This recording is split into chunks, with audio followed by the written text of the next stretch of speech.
When searching for primary literature sources, it is helpful to start by using a search tool that is scoped to the kinds of content that you are interested in finding. Google can be terrific for a general web search. Google Scholar is a better option if you're interested in more academic or scholarly sources. But if you're only interested in peer-reviewed primary sources, there are better tools. Scopus is one such tool, and this short video will highlight several of its key features and, hopefully, convince you that in many cases it should be your go-to starting place for STEM primary literature searches. Because Scopus is a paid resource, it's best to start from the Bates Library homepage or from a bookmark of a link from that page. You will find that link under the Article Indexes button listed among some of our other popular search tools. Alternatively, you could also enter Scopus in the Article Indexes search box and search. Both methods bring you to the Scopus start page. Let's perform a quick search for articles about lake eutrophication and check out some of Scopus's useful features. Notice that I've surrounded the words lake eutrophication with quotation marks to be sure I'm performing a search for that phrase. Unlike some tools that see quotation marks and only search for that exact phrase, it's important to know that Scopus sees this as a so-called loose phrase, where the words inside the quotes must be together in any results, but the words could be singular or plural. Also notice that I've switched from the default option of only searching in the article title, abstract, and keywords fields to search in all fields.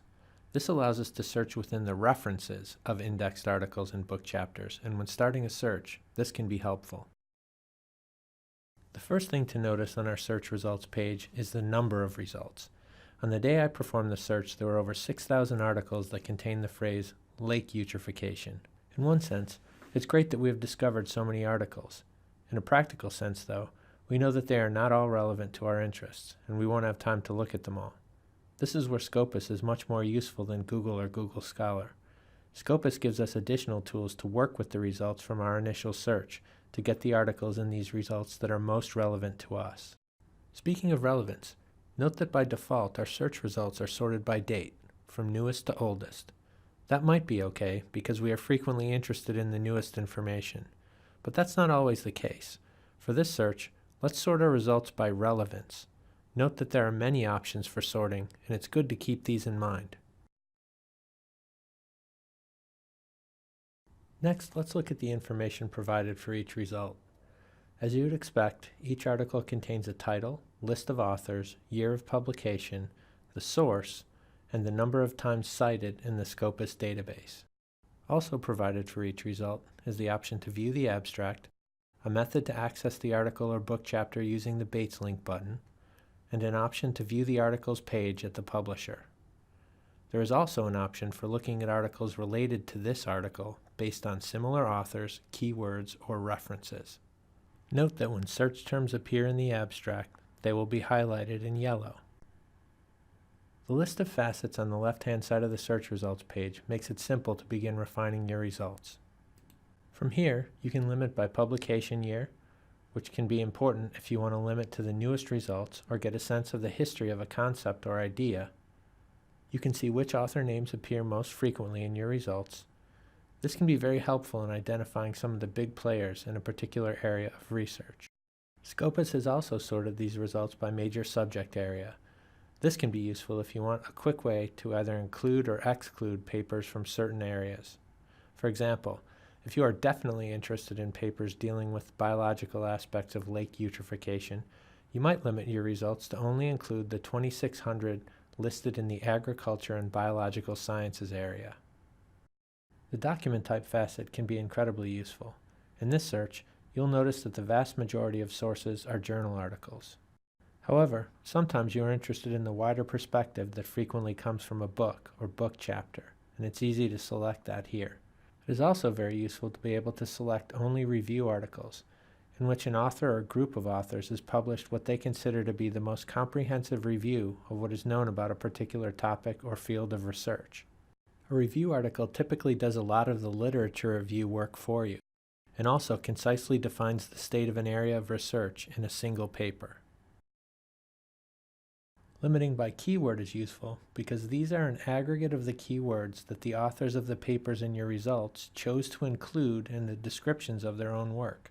Even if you don't limit by any of these keywords, Reviewing the list is a great way to discover new search terms or ways to think about what you are researching. It is also possible to search within your initial or refined results for another search phrase. As an example, let's search within our results for sources that also include Great Lakes. Here you see that we've removed about 80% of our initial results. To get a sense of how relevant they might be, let's select the option to open up all the abstracts. Pretty interesting that at least 20% of our initial lake eutrophication results had something to do with the Great Lakes. A quick scan of the abstracts seems to bear this out. It's also pretty easy to export citation information for selected results into the EndNote citation management software. Bates College has a site license to EndNote, and if you don't already know how to use it, please see a research librarian to learn how we can help you. It's free to you, and it makes adding in-text citations and bibliography creation a snap. You can see the last two things I want to show you after opening up a link to one of the items in the results. In this record, you can see both the references used in the paper and the list of papers that cited this paper after it was published. Being able to review the references allows you to see the sources the paper's authors used to demonstrate the novelty and importance of their work and where it fit in the context of other work. Being able to see the papers that cited this paper after it was published shows you how the researchers that followed used this paper to support their own work. Being able to access both the references and the cited by sources will be incredibly valuable to you as you map out your own arguments and present the results of your own scholarship. You probably noticed that we didn't click every link or investigate every search refinement option. Now that you have a handle on most of the key elements of the Scopus research tool, I'll leave those mysteries for you to solve. But as always, you can ask one of the research librarians in person about Scopus or any of your other research questions. Thanks for watching.